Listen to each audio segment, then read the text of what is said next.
Mesdames, Messieurs, bonsoir. Le point sur l'actualité, tout d'abord avec Pape Abdoulaye à mes côtés. Bonsoir. Bonsoir, Khalifa Diakhaté. Alors, Pape Abdoulaye, tout d'abord, les adieux du Sénégal à Jules-François Bocandé. Effectivement, l'hommage de la nation à Bocandé, l'ancien capitaine et attaquant des Lions du Sénégal, sous la présidence du chef de l'État Macky Sall. La cérémonie s'est déroulée cet après-midi au stade Demba Diop, théâtre de ses exploits, notamment le 1er septembre 1985 avec un triplé signé face au Zimbabwe, match qui marque le retour du Sénégal dans le Gotha du foot africain. Les autorités sénégalaises, les sportifs, supporters, bref, c'est le peuple sénégalais qui a rendu hommage à Jules Bocandé. N'est-ce pas, Adiatala?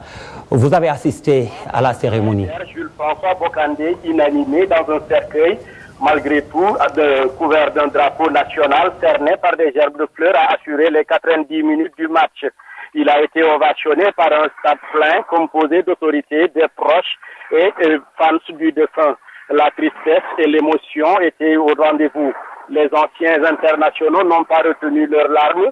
Tous les intervenants, en prenant la parole, ont rendu un vibrant hommage à Jules-François Bocandé. Comme s'il s'était passé le mot, ils ont tous rappelé ce fameux 5 septembre dont vous parliez tout à l'heure contre le Zimbabwe, quand le défunt attaquant Jules-François Bocandé marquait les 3 buts du Sénégal.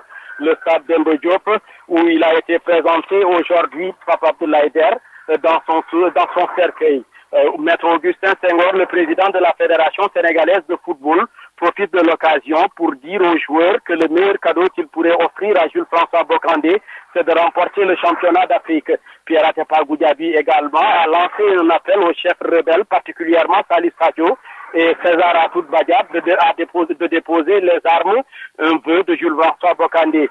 Ici, dans son cercueil, qui a réuni tout le Sénégal pour lui rendre un dernier hommage. Macky Sall, le président de la République, a rendu un vibrant hommage aussi à Jules-François Bocandé. Il a rappelé son patriotisme, son héroïsme et son sens du civisme.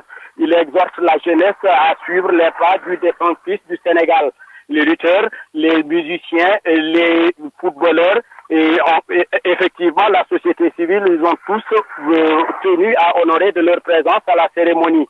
Ils ont tous aussi prié pour le repos de l'âme de Jules-François Bocandé, arraché à leur affection le 7 mai dernier, et que la terre du cimetière de Ziguinchor, du cimetière mixte de Ziguinchor, lui soit légère. Et Adiatala, pour accompagner Jules Bocandé dans la prière, une chapelle ardente avait lieu en début d'après-midi à la cathédrale de Dakar. Les Sénégalais venus se recueillir sur la dépouille du lion qui s'est reposé à jamais. Daniel Diouf, Madani Maraga. Pas moins de 2 tours d'horloge pour cette chapelle ardente. Une assistance, toutes confessions religieuses confondues, tous venus se recueillir sur la dépouille de Jules-François Bocandé.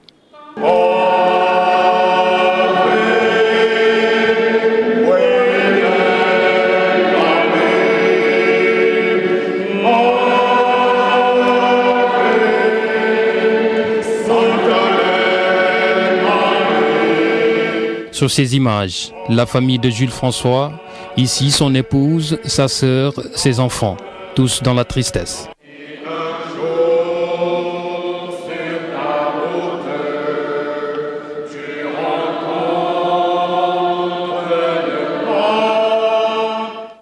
Jules François Bocandé, sur ces images, reçoit des bénédictions, puis c'est les enfants qui portent le cercueil du père vers le corbillard, sous les acclamations de l'assistance.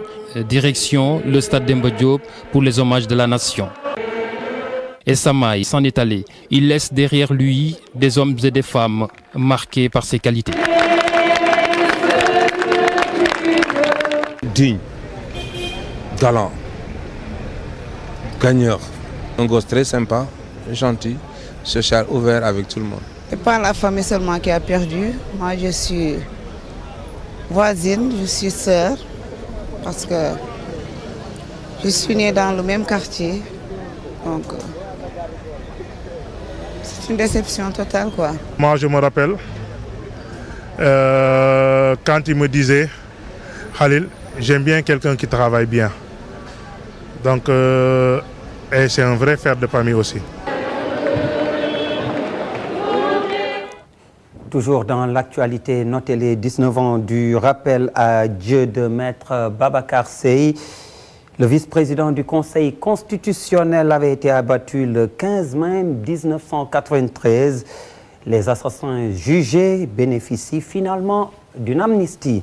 Le ministre de la Santé et de l'Action sociale veut éradiquer les maladies diarrhéiques avec le SRO zinc, celle de réhydratation par voie orale. Eva-Marie Coll Seck veut rendre effectif le traitement d'ici l'année prochaine. Le ministre de la Santé l'a dit ce mardi au micro de Nafissatou Silla.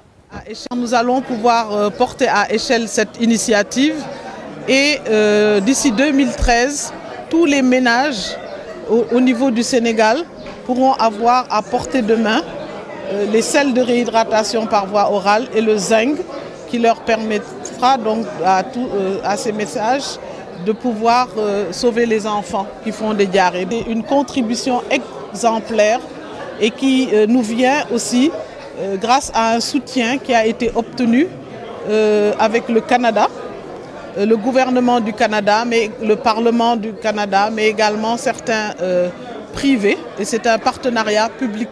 La faim touche presque un quart de la population de l'Afrique subsaharienne. C'est une des conclusions du programme des Nations Unies pour le développement dans son rapport sur le développement humain en Afrique qui vient d'être publié.